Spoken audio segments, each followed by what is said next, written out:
Okay, so the state will get the reimbursement and then disperse it out to the sub-applicants.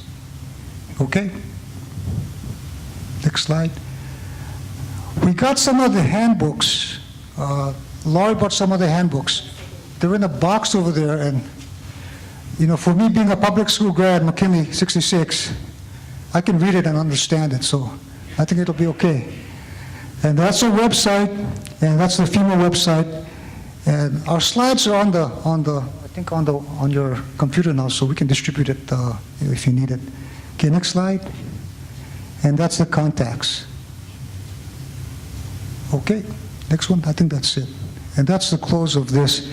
I'd just like to make sure I leave you guys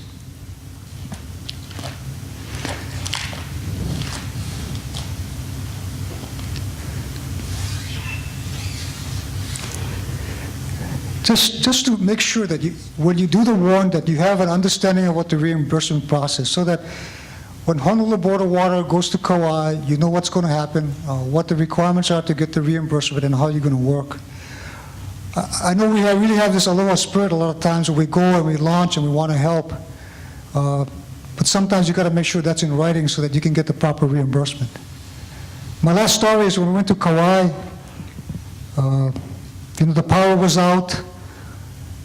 And when our soldiers deployed, this is right after Hurricane, the one in Florida. That's right, I'm 64 this month, so my memory leaves me every now and then. But Hurricane Andrew went, they had a lot of riots, a lot of issues on law enforcement kind of stuff. Our soldiers deployed to Kauai they had the weapons, they had a basic load of ammunition. And the first day we told our soldiers, don't give your MREs out because that's what you're going to live off for the next few days. So then we get reports from the field, hey, sir, we're giving them our MREs. I said, why are you giving the MREs? Because they're feeding us. The Kauai guys, you know, the freezers are going to go because there's no power. So they start barbecuing, they start feeding our soldiers. So I say, yeah, give them the MREs. And then the next day we collected all the weapons and ammunition because there was no need for that. But that's Hawaii, I think that's our culture. But just that's the way we're going to do things, I know, but getting things in writing so that we all understand what's happening is going to make it a lot easier in the future. Okay? And that's all I had for today. I want to tell Laurie for coming out. Appreciate it. And thank you guys for asking us to speak. Any questions, just let me know. Aloha.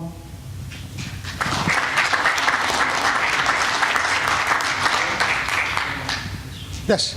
You mentioned having that state hazard mitigation plan. Can Yes. you talk about, are there any specific water utility or water infrastructure aspects to that plan? You know, that's a good question. I'm going to have to look at the plan. Because the plan, what it does, it takes all of the hazards, hurricane, earthquake, tsunami, and takes a look at all the hazard mitigation projects. So we have a list of hazard mitigation projects that we were working on based on that 15% I told you earlier from previous disasters. And what's really critical is the formation of the Hazard Mitigation Forum, the State Hazard Mitigation Forum. I'll be honest with you, that has not been active for the last year and a few months. So we're in the process of putting that back together again. In fact, I think Irwin, you're one of the guys in that forum right now, I think, right? So we have representatives from the utility guys on the forum. But the purpose of the forum is to listen to the risks, get an idea of what projects, and prioritize the projects for mitigation so that we can apply the 15% and the other monies that we have to do those plans. And the State Hazard Mitigation Plan will show FEMA what they are and where we are on it. But we have to have the plan, otherwise we won't be available for that permanent funding. Sure, please. So I've heard about here, I've been here, that power is a critical issue. So would something like backup generator for critical facilities be something that would go in that plan? And Definitely. And then how does funding get dispersed for those projects? For those projects, again, it's a grant, you know, it's grant monies. So the requests come through us and the reimbursements will come through FEMA. Okay, as far as power, like Mike, we were talking, or no, Bill, we were talking about Kauai. I remember on Kauai, you guys had beautiful wells, but we couldn't get the water because we couldn't pump it because we didn't have pumping. Didn't have pumps and the power. But once we get power up, things kind of get back to normal. We have to make sure that the distribution lines are up. But, Maui is, anybody from Maui here? Maui is critical because you got 2 power plants, and some of the scenarios for the tsunami, the latest tsunami is your Kailua plant and the other plant in the south will be inundated. And that's your 2 power plants. So that is definitely on the gap analysis that we have for Maui. And we have to work with the Maui power people to come up where in the grids that we can apply generators to restore the grids without the full-time power until full-time power can come on. So that's the kind of planning and mitigation that your civil defense people are working on right now. You got to move your power plants a little. Or those windmills, you got to put more windmills up. But did I answer your question? Yeah, let's do one more. Sure. So you mentioned, public assistance can cover up to 75%. That other 25% of the cost, is that something the state covers, or is that going to be the responsibility of the county or the local entity?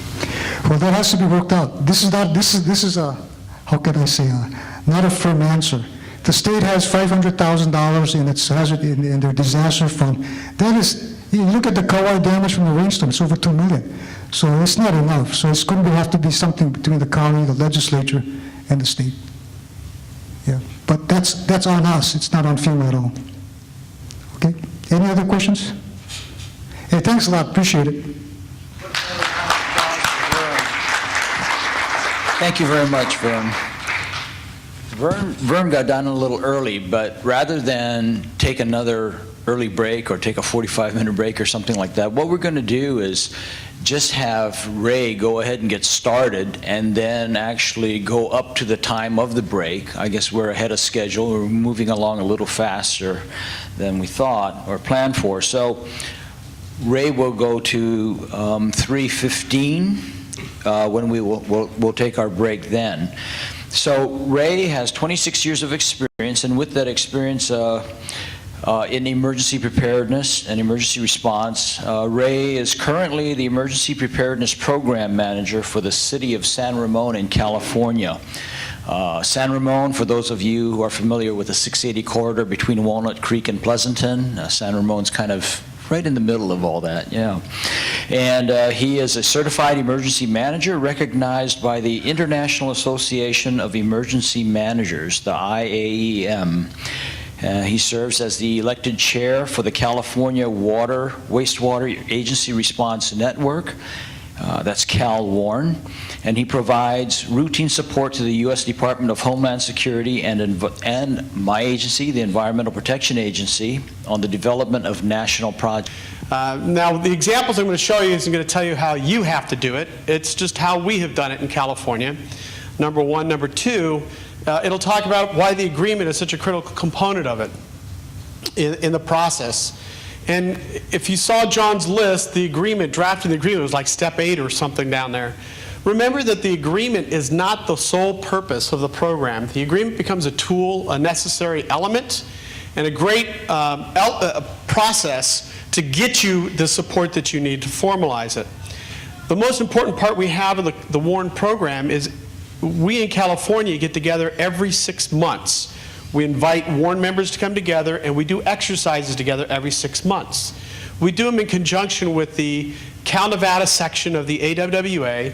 When they have their conferences every 6 months, we have a special workshop, a special exercise, along with each one of those programs. So we dedicate 4 hours, do a tabletop exercise, so everybody gets used to the idea of working together, the process, the procedures, how do you ask for help, how do you receive help, what are the procedures in between. It really does help facilitate. So when I talk about the WARN program, and I'm going to give you examples of our response, realize that there's a lot behind that that's gone on. There's the agreement, there's understanding and knowing each other. As Vern indicated, it's not the time to pass cards around during an emergency. Get to know each other ahead of time. And I'm sure most of you have met each other, had that experience, but you have to have that experience with your local emergency manager, your local fire department, your local police department. Those are the people you also need to know before the event occurs. So with that, we're going to talk about the experiences, and Mike Mihira told me that I had to have at least one equation in my presentation because you're all engineers, or most of you. So that's my first equation I'm going to show you.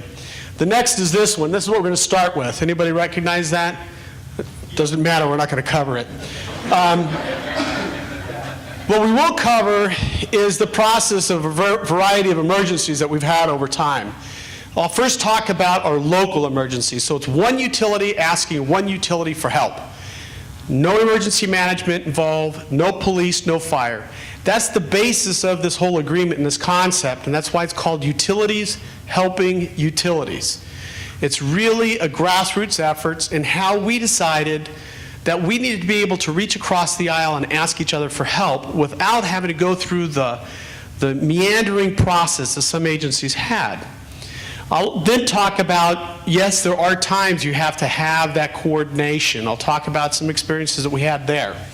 I'll also talk about some experiences of using state-coordinated emergency protocols, as well as accessing federal assets in the process. As I talk about each one of those types of emergencies, I'll cover how was the agreement activated, what did that mean, what was the protocol involved, the request, what is it that was asked for, and then the reimbursement, because that becomes a component, a very important component. And Vern covered a lot of that element in looking at the cost potentials and the 75% reimbursement and all that. What I'm going to get at is how did we come to an agreement and understanding what that is.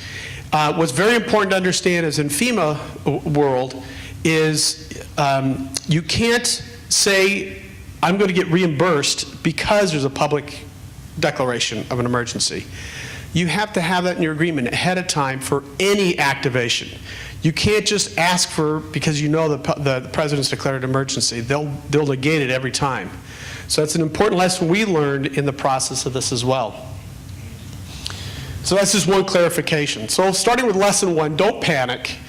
It's a process that you can easily get through, and we've already got an agreement with Mike that this whole thing will be figured out by December. So that's how quick it can go. We'll learn from history. We have a history. Other states have had a history now. You saw John's slide and all the activations that have occurred across the United States. So it's a process of understanding how others have done it. Yes, there are 48 systems in place. And guess what? We're not all 100% doing exactly the same thing, but the agreement is pretty doggone consistent. Pretty doggone. There's only a few minor changes that some states have done. And what's important about that is that with Hurricane Katrina and some of these other interstate needs for response and aid, we can now facilitate that a whole lot easier because the agreements are so similar. There's very little variance in it. And that's an important component when we start looking at the incidents that have occurred stateside or mainland side. And always celebrate those successes. There's small ones along the way. And as these people indicated, there's no need to panic when the flood's coming. Just enjoy yourself. This was actually a trip I took in Ireland, the worst rains they had in 200 years, and this is what you come across in the flooding situations. They're having a good old time. No reason to panic. So in getting to know a little bit more about the Hawaiian culture, Vern talked about Iniki. Iniki's been brought up a few times. My wife's aunt and uncle lived on Kauai for many years and still talked about the days of their lives in Poipu Beach before Iniki, during Iniki, and not much of it after Iniki, because their house was gone. It was wiped off the foundation and everything. But they still remain and live there up near Barking Sands area. So it was a great experience to learn a lot more from my other cousins from the islands here. But Kukua is the whole support, and we understand that, the being able and willingness to support each other, give what you can. And that's an important component, and that is the foundation of emergency preparedness and response. And the other foundation is if I'm going to give you something, I can't give you so much that I don't have enough for myself or my family. I've got to take care of them too. So that's the balancing act in mutual aid. You got to be able to be prepared to help each other and offer